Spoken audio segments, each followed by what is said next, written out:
आज का चैप्टर का नाम भी है द लास्ट लेसन, जिसका राइटर का नाम तुम मुझे बताओगे। कमेंट सेक्शन पे जाके लिखो, जो लिख रहे हो उसकी क्रश पक्का उसे मिलने वाली है, और जिनने इग्नोर किया है वो तो पक्का सिंगल ही मरेंगे। स्वाहा।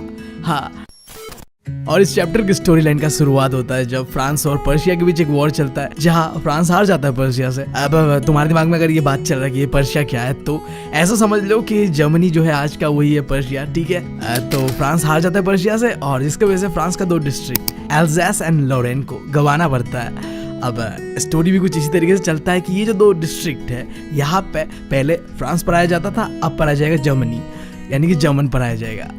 मैं क्या कह रहा हूँ, जर्मनी थोड़ी लैंग्वेज होता है, हाँ जर्मन लैंग्वेज पर आया जाएगा। और हाँ, ये स्टोरी लाइन भी कुछ इसी लैंग्वेज के ऊपर ही चलता है। पूरा जो चैप्टर है वो लैंग्वेज को इम्पोर्टेंस देके बनाया गया है। तो हम शुरुआत करते हैं। तो यार हमारी कहानी का शुरुआत होता है कैसे, सुबह से, जो कि बिल्कुल ही और आई मीन नॉर्मल था। और ये जो बंदा तुम्हें दिख रहा है, ये स्टोरी का राइटर, ऑथर, जो भी कह लो तुम, वो है जिसका नाम है फ्रांस। हाँ, इस बंदे का नाम फ्रांस है और मेरा नाम है इंडिया। मेरे भाई का नाम है बिहार और उसके कजिन का नाम है पटना। सीन कुछ ऐसा है, देखो कि सुबह का समय है जैसे मैंने बताया, और भाई को हो रहा है लेट स्कूल जाने के लिए। ऊपर से भाई को उसके टीचर एम हेमल ने कहा था कि पार्टिसिपल्स के बारे में अच्छी तरीके से पढ़ के आना। बंदे को एक वर्ड नहीं पता पार्टिसिपल्स के बारे में, ठीक है। ऑलरेडी लेट हो चुका है और ऊपर से उसे कुछ आता नहीं है। सही है। तो ऐसे मोमेंट में जैसे कि हम क्या सोचते हैं कि बंक मार देते क्लास, सेफ रहेगा, तो ये भी तो वही सोचेगा ना। तो इसके दिमाग में चल रहा था कि क्यों ना आज बंक मार दिया जाए। मौसम इतना नॉर्मल है, मौसम नॉर्मल है। हाँ, झाड़ियों पे चिड़िया चूचू कर रही है, और दूसरे साइड में ओपन फील्ड है जहाँ पे पर्शियन सोल्जर्स ड्रिलिंग कर रहे हैं। अब ये चीजें उसे ज्यादा इंटरेस्टिंग लग रहा था, पार्टिसिपल्स का रूल्स जो भी होता है उसको सीखने से। तो भाई पक्का कर लिया था कि आज बंक ही मारना है। बट भाई को पता था कि हाँ, अगर मैंने बंक मारा तो एमएमएल मेरा मार लेगा यार। तो अपने मन को मार के भाई ने सोचा कि चलते हैं, स्कूल ही चलते हैं। अब जाते वक्त वो गुजरता है एक टाउन हॉल के सामने से, जहाँ लोग खड़े हुए थे एक बुलेटिन बोर्ड के पास। अब देखो, अगर तुम्हें ये समझ नहीं आ रहा कि ये बुलेटिन बोर्ड है क्या, तो मैं बता दूं, ये समय है 80s से 90s का, ठीक है। उस समय ना ही न्यूज़पेपर होता था, ना ही टीवी होता था, ना ही आईफोन होता था, ठीक है। तो जो भी खबर छपता था ना, तो वो ऐसे बुलेटिन बोर्ड पे छपता था। और पिछले 2 सालों से जो भी बुरा खबर आया था ना इस शहर पे, इस डिस्ट्रिक्ट पे, वो सब यही पे छपा था। चाहे वो खबर हो कि फ्रांस कैसे अपना वॉर हारा, या फिर कोई भी अगर कानून बनता था उसका ड्राफ्ट, या फिर कोई ऑर्डर दिया गया हो कमांडिंग ऑफिसर के द्वारा, ये सब यही पे छपा जाता था। तो हमारा लिटिल फ्रांस अब सोच रहा था कि इस बार कौन सा स्यापा हो गया। अब जो हमारा भाई ये सब सोच ही रहा होता है कि क्या हुआ होगा, क्या बात के लिए लोग यहाँ खड़े हैं, तो क्राउड में से एक बंदा जो कि होता है ब्लैक स्मिथ, यानी कि लोहार कह लो तुम, चिल्ला के कहता है हमारे भाई को, अरे बेटा इतने दौरे कहाँ चले जा रहे हो, मुंह निकल जाएगा तुम्हारा, धीरे धीरे चल लो, समय पे स्कूल पहुंच ही जाओगे। अब ये बात सुन के हमारा भाई सोचता है कि क्या ये मेरा मजाक उड़ा रहा है शायद। तो वो इग्नोर करता है और दौड़ के पहुंच जाता है स्कूल का जो गार्डन होता है, एमएमएल का गार्डन पे। अब जैसे हमारा भाई स्कूल पहुंचता है, वो देख के दंग रह जाता है। ये वो स्कूल नहीं था जो वो पहले देखा करता था। हम सबको पता है स्कूल कैसा होता है, शोर शराबा कॉमन है, राइट। तो नॉर्मली देखो, भाई के स्कूल में भी ऐसा सीन था कि जो डेस्क बेंचेस का आवाज हो, या फिर जो बच्चे होते हैं लेसन्स को रीड कर रहे हैं, या फिर टीचर है वो भी स्केल से मार रहा है टेबल पे, ये आवाजें आसपास के सड़कों तक जाती थी। बट आज भाई अलग ही लेवल पे सन्नाटा था, ठीक है। अब जब भी ना लेट होता था हमारा भाई, तो नॉर्मल टाइम पे जब शोर शराबा हुआ करता था, तो इसी शोर शराबा का फायदा उठाता है और बिना कोई और खुद से शोर शराबा नहीं करके चुपचाप क्लास चला जाता था। बट आज का सीन कुछ और था। लग तो ऐसा रहा था कि सन्नाटा कुछ ऐसा है कि संडे ये फील हो रहा था उसे, ठीक है। अब हमारे भाई ने खिड़की से झांक के देखा और दिखता है कि भाई उसके जितने भी दोस्त हैं सब शांत बैठे हुए ऑलरेडी क्लास के अंदर पे। अब भाई का और फट चुका है क्योंकि टीचर एम हेमल भी क्लास के अंदर इधर से उधर लोहे का स्केल लेके चले जा रहे हैं। अब सवाल ये उठता है कि गांड फटा हुआ है, ठीक है, अंदर कैसे घुसे क्लास के। तभी याद आता है हमारे भाई को कि ओके, मैंने भी तो वो एड देखा हुआ है ना, हाँ यही। तो अब कुछ डेयरिंग करने का टाइम है, ठीक है। तो अंदर घुस जाता है, बट सरप्राइजिंगली कुछ नहीं होता है, ठीक है। जाता है, एमएमएल कहता है देखते हुए कि बेटा फ्रांस, जाके बैठ जाओ अपने सीट पे, हम तुम्हारे बिना ही क्लास स्टार्ट करने वाले थे। अब हमारे मास्टर जी एमएमएल के ये कहने पर भाई जाके कूद के अपने बेंच पे बैठ जाता है। और बैठते ही वो कुछ देखता है, जैसे आगे देखता है वो देखता है कि भाई ये क्या बात है, मास्टर जी कुछ अलग सज धज के बैठे हुए हैं। बहुत ही सुंदर सा ग्रीन कोट, अंदर एक डेकोरेटिव सा शर्ट एंड ब्लैक कैप। क्या बात है, ऐसा तो तभी करते हैं सर, कोई जो स्पेशल ओकेजन होता है, लाइक प्राइज डिस्ट्रीब्यूशन हो गया या कोई फंक्शन हो गया स्कूल के अंदर पे। बट आज क्यों?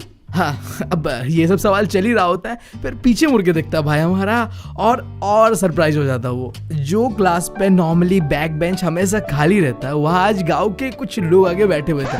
वो एक मिनट, ये बात मुझे ना हजम नहीं हुआ, डाइजेस्ट नहीं हुआ मुझे। क्या कह रहा है ये? बैक बेंच खाली रहता है? क्या मतलब? ये दुनिया का एक लौता स्कूल होता होगा जहाँ बैक बेंचर्स नहीं है, ये कहना चाह रहे हो तुम? ऐसा कैसे हो सकता है भाई? बैक बेंचर्स नहीं है स्कूल क्लास के अंदर पे? मुझे ना ये बात बिल्कुल डाइजेस्ट नहीं हो रहा है। आई डोंट नो मैं कैसा रिएक्ट करूँ यहाँ पे। बाद में रिएक्ट करता हूँ, अभी के लिए आगे बढ़ता हूँ। तो बैक बेंच पे आके कुछ गांव के लोग बैठे हुए थे। कौन कौन थे?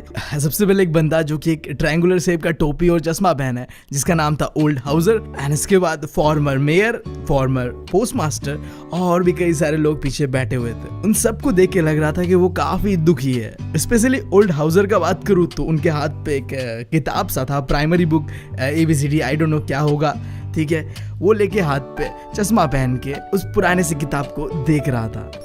तो अब मैं थोड़ा सीरियस होने वाला हूँ, बकेती और नहीं करेंगे क्योंकि अब सीन ही कुछ ऐसा रहेगा। देखो, जहाँ हमारा भाई इधर उधर देख रहा था कि हाँ पीछे क्या चल रहा है ये सब, MML अचानक से खड़ा होता है और कहता है, मेरे बच्चों ये आखिरी लेसन है जो मैं तुम्हें दूंगा आज।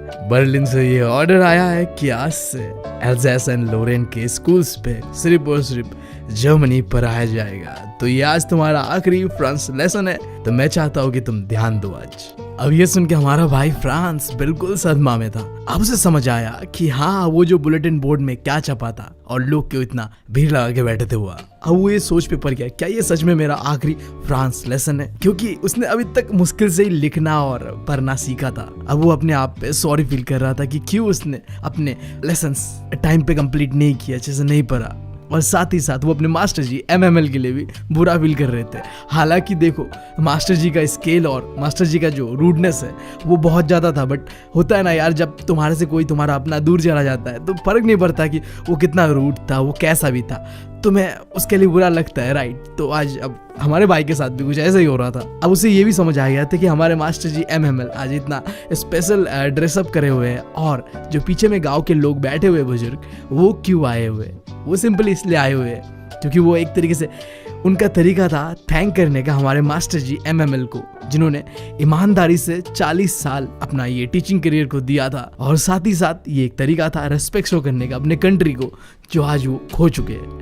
मतलब समझ रहे हो ना बात? जर्मनी ने इन दोनों डिस्ट्रिक्ट को कब्जा कर लिया है, तो अब ये जर्मनी का पार्ट है ना, तो अब फ्रांस तो रहा नहीं। जो फ्रांस के लोग हैं, लैंग्वेज, अब सब धुल जाएगा भाई अगर रहना है कंट्री पे। तो अब जो हमारा भाई गहरे ख्यालों में खोया हुआ था, अचानक से उसका नाम बुलाया जाता है। इस बार उसका टर्न था पार्टिसिपल्स बोलने का। अब भाई ने सोचा कि आखिरी दिन है, सर को इम्प्रेस करना है, तो कुछ ऐसे फराटेदार तरीके से पार्टिसिपल सुनाऊंगा ना सर को कि सर अपना बेटी का हाथ ही दे दे खुश होके। बट होता कुछ ऐसा है, पहला वर्ड से ही वो अपने आप को मैस्ड अप कर देता है। हाँ, और कुल मिला के बात ये कि भाई अपना बेइज्जती करवा लेता है। अब होता है यार परफॉर्मेंस प्रेशर, है ना, कि पूरे क्लास के सामने तुम्हें करने दिया जाए, नहीं होता यार, कपता है, मेरा भी बढ़ता है। तो अब लगा कि मास्टर जी के हाथ से पक्का गाली सुनूंगा, बट होता ऐसा कुछ नहीं है, ठीक है। MML भी चिल्लाता नहीं है, बट हाँ सुनाता जरूर है। देखो कैसे MML कहता है कि देखो क्या हो रहा है आजकल, हम सब लोग को लगता है कि हमारे पास बहुत समय है चीजों को पढ़ने का, सीखने का। हम हर एक चीज को टाल देते हैं कि हाँ कल पढ़ लेंगे, कल पढ़ लेंगे। अब इस चक्कर में कुछ समय ऐसा आ चुका है कि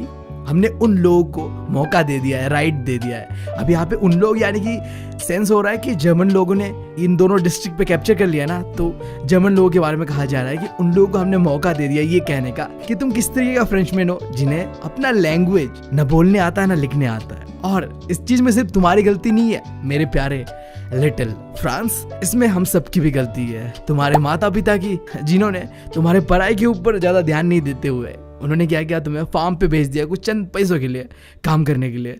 और मेरा भी गलती है इन सब में, ठीक है। मैं भी तो तुम्हें अपने गार्डन पे जो पेड़ पौधे होते उन्हें पानी डालने भेज देता था क्लासेस को नहीं करा के, और जब मुझे फिशिंग करने जाना होता था मैं तुम्हें छुट्टी दे देता था। तो गलती सबकी है यार। मतलब हमको एक चीज बताओ यार, ये गलत है भैया, ये गलत है। बाकी सब ठीक है, बट क्या यार, मतलब बाल मजदूरी कराया जा रहा है बच्चे से, गार्डन में पानी डालवाया जा रहा है, माली का काम करा दिया जा रहा है बच्चे को, ऐसा थोड़ी करते कोई।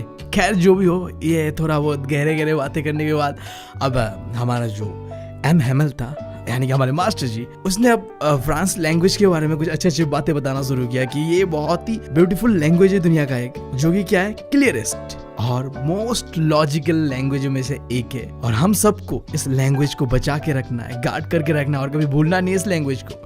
हो सकता है कि आज हम गुलाम है, बट इस गुलामी का जो चाबी है ना, स्लेवरी का जो चाबी है ना, वो हमारा लैंग्वेज ही है।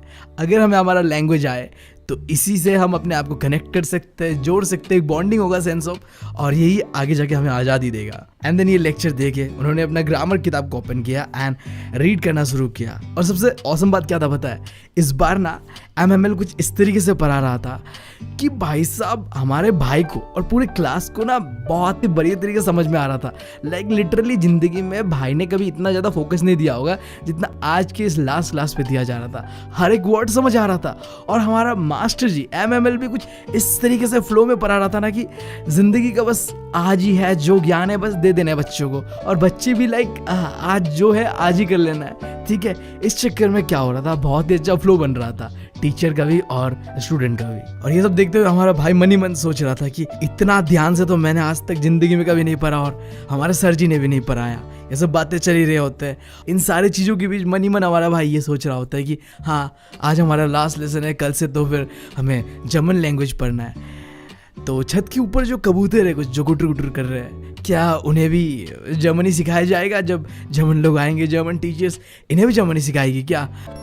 अब देखो हमारे भाई को जो भी काम लिखने का दिया गया था वो कर रहा था। अब ये करते करते जब भी वो MML की तरफ यानी कि अपने मास्टर जी की तरफ देखता था ना, तो ऐसा महसूस होता था कि मास्टर जी ना एक जगह पे चेयर पे बैठे हुए शांत, हिल-डुल नहीं रहे, मोशनलेस, बस चीज़ों को तक रहे, देख रहे, इस तरीके से कि वो चीज़ों को ना याद करने का ट्राई कर रहे हैं, अपने सिर पे डाल रहे हैं, मेमोराइज कर रहे हैं। क्योंकि ये वो जगह था, ये वो क्लास था जहाँ उन्होंने अपना 40 साल बिताया था। हर एक मोमेंट को उन्होंने जिया था, चाहे वो कैसा भी मोमेंट हो। अब ये सारी चीज़ छोड़ के उन्हें जाना होगा एक ऐसा जगह जहाँ उन्होंने अपना 40 साल बिताया था। आज वो जगह उसे छोड़ना होगा।